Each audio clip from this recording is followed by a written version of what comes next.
So that's it. そう、あれがチケット売り場のほら機械。ほら、そっち側にあんねん。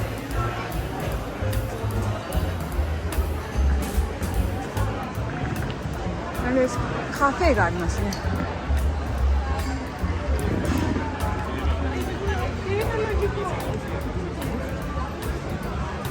I think you can buy it from that direct from the machine also. But let's walk around. I know there's a window there. That's for the Leonardo. But I'm pretty sure you can buy the tickets from this machine. But if you're not sure, we can walk around.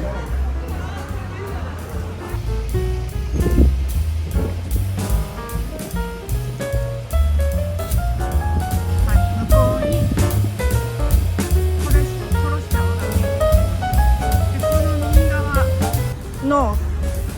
丘になってるところが黄金のネロの黄金の家で、ここの中に先にツアーに入ります。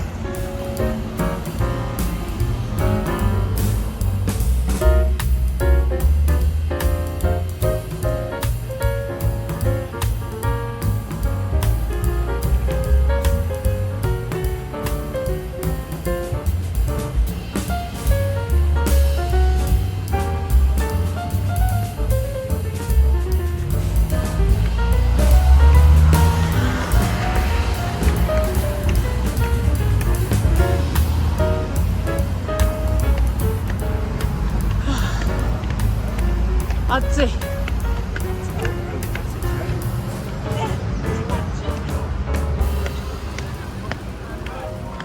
4月28か。なのにすごい暑い。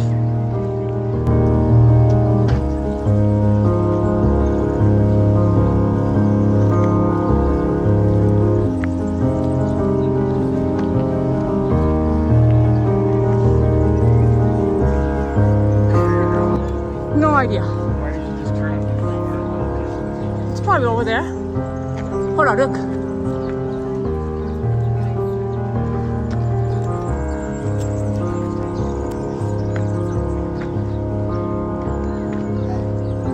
遺跡のすぐ隣にアパートが建ってて、なんか不思議な感じ。こっちがアパート。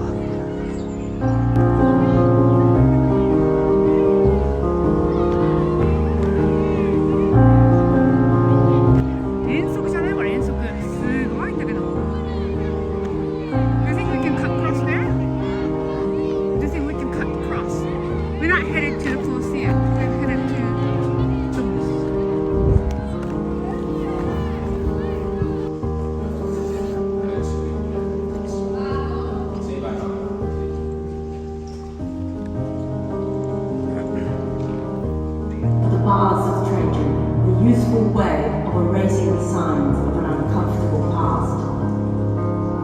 To understand the Domus Aurea, ideally we should dismantle these walls, have them fall before our eyes, and imagine what it would have looked like in Nero's time.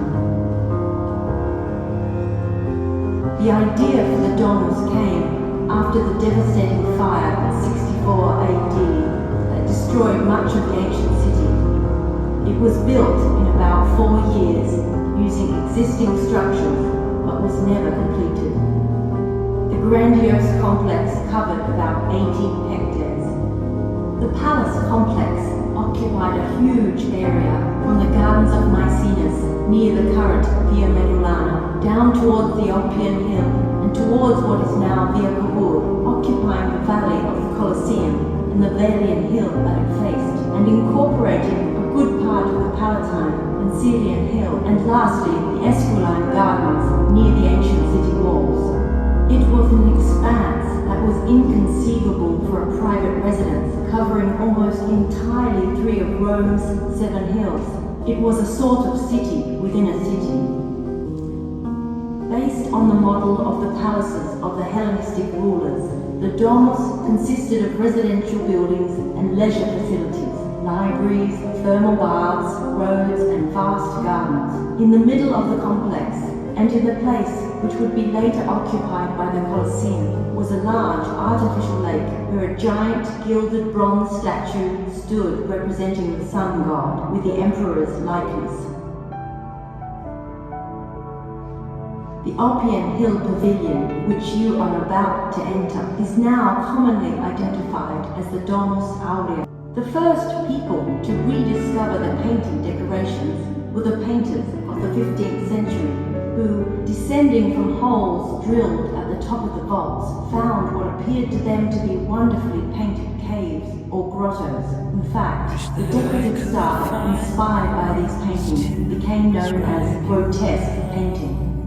Many of these people left evidence of their visit, and even today we can read hundreds of signatures of artists and visitors engraved in the ancient walls. Much later, in the mid-18th century, the first real work to free the rooms began, and almost a century later, the structures, which had often been confused with the ruins of the Baths of Titus, were correctly identified as a part of the Domus Aurea.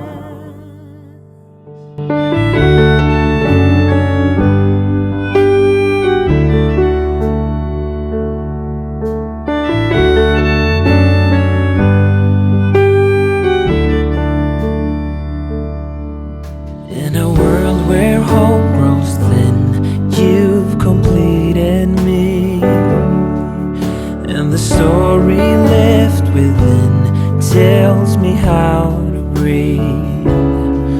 Wish that I could make you see how you fit me perfectly, and I fall for you again. We've been through it all. You're the one who understands.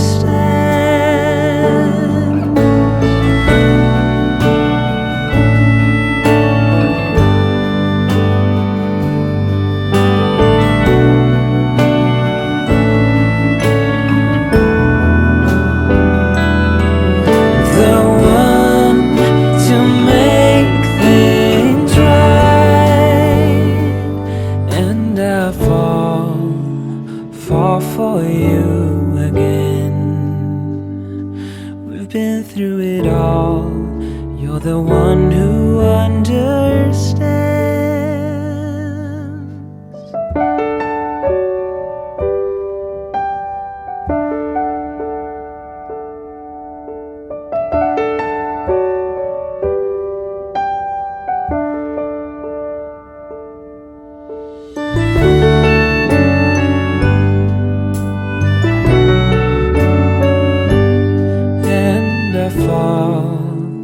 Fall for you again. We've been through it all. You're the one who